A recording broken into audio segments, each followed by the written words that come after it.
আমাদের পৃথিবীর 70% জলভাগ আর 30% স্থলভাগ। কিন্তু এই বিশাল পৃথিবী ঠিক কিভাবে ভাগ করা আছে সেটা কি তোমরা জানো? না জানলে চলো আজ এই ভিডিওতে আমরা আমাদের পৃথিবীর 7টা মহাদেশ আর 5টা মহাসাগর সম্পর্কে জেনে নিই। প্রথমেই পৃথিবীর বৃহত্তম আর জনবহুল মহাদেশ এশিয়া। এর প্রধান পর্বতশ্রেণী হিমালয় আর প্রধান নদী ইয়াংসি ওব। এই মহাদেশটিতে 44টি দেশ আছে। এরপরে দ্বিতীয় বৃহত্তম মহাদেশ আফ্রিকা। এতে আছে বৃহত্তম উষ্ণ মরুভূমি সাহারা। এই মহাদেশটির প্রধান নদী নীলনদ আর জাম্বেজি। প্রধান পর্বতশ্রেণী আটলাস। এই মহাদেশটিতে আছে 54টা দেশ। এরপরে আছে উত্তর আমেরিকা, যা পৃথিবীর তৃতীয় বৃহত্তম মহাদেশ। এই মহাদেশটির প্রধান পর্বতশ্রেণী রকি। প্রধান নদী মিসিসিপি, মিসৌরি আর কলোরাডো। এতে আছে 23টি দেশ। এরপরে জেনে নেব উত্তর আমেরিকার ঠিক দক্ষিণে দক্ষিণ আমেরিকার কথা, যা পৃথিবীর চতুর্থ বৃহত্তম মহাদেশ। এই মহাদেশটির প্রধান নদী আমাজন, লা প্লাটা। এতেই আছে শুষ্কতম শীতল মরুভূমি প্যাটাগোনিয়া। প্রধান পর্বতশ্রেণী আন্দিজ পর্বতমালা। এই মহাদেশটিতে আছে 13টি দেশ। আর দক্ষিণ মেরুতে রয়েছে আন্টার্কটিকা, যা আমাদের পৃথিবীর 5ম বৃহত্তম মহাদেশ, শুধু বরফে ঢাকা। এরপরে ষষ্ঠ বৃহত্তম মহাদেশ ইউরোপ।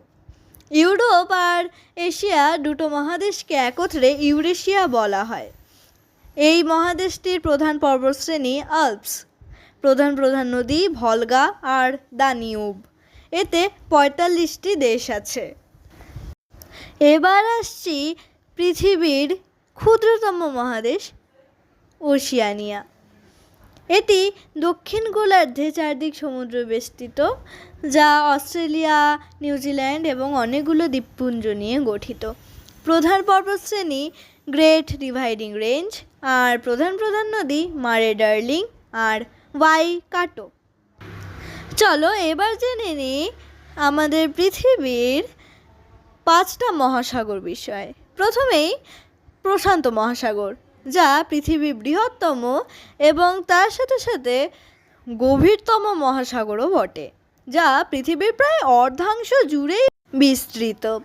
এরপরেই আছে আটলান্টিক মহাসাগরের স্থান, যা পৃথিবীর দ্বিতীয় বৃহত্তম মহাসাগর। পশ্চিমে উত্তর ও দক্ষিণ আমেরিকা এবং পূর্বে ইউরোপ ও আফ্রিকার মাঝে অবস্থিত। এরপরে আছে আমাদের ভারতবর্ষের ঠিক দক্ষিণে ভারত মহাসাগর। এটি পৃথিবীর তৃতীয় বৃহত্তম মহাসাগর। এরপরে স্থান কুমেরু মহাসাগরের। এটি দক্ষিণ গোলার্ধে অবস্থিত। প্রশান্ত, আটলান্টিক এবং ভারত মহাসাগরের দক্ষিণ প্রান্ত এই নামেই পরিচিত। এবার সুমেরু মহাসাগর সবশেষে। এটি উত্তর মেরুর চারদিকে আছে। এটি পৃথিবীর ক্ষুদ্রতম মহাসাগর।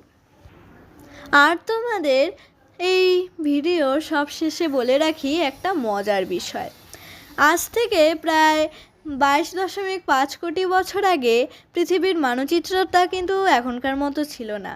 একটাই বিরাট অখণ্ড স্থলভাগ বা মহাদেশ ছিল, যার নাম প্যানজিয়া। আর প্যানজিয়ার চারদিকে ছিল বিরাট জলভাগ বা মহাসাগর, নাম প্যান্থালাসা। প্রায় 20 কোটি বছর আগে প্যানজিয়া ভাঙতে শুরু করে। ভাঙা টুকরোগুলো উত্তর, দক্ষিণে, পূর্ব, পশ্চিমে সরে যেতে থাকে।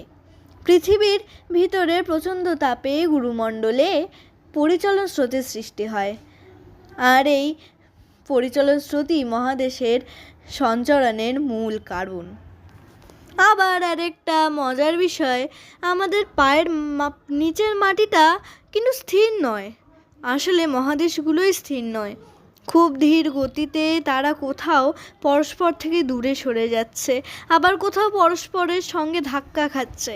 কৃত্রিম উপগ্রহ থেকে পর্যবেক্ষণ করে দেখা গেছে মহাদেশগুলো বছরে 2 থেকে 20 সেন্টিমিটার করে সরছে।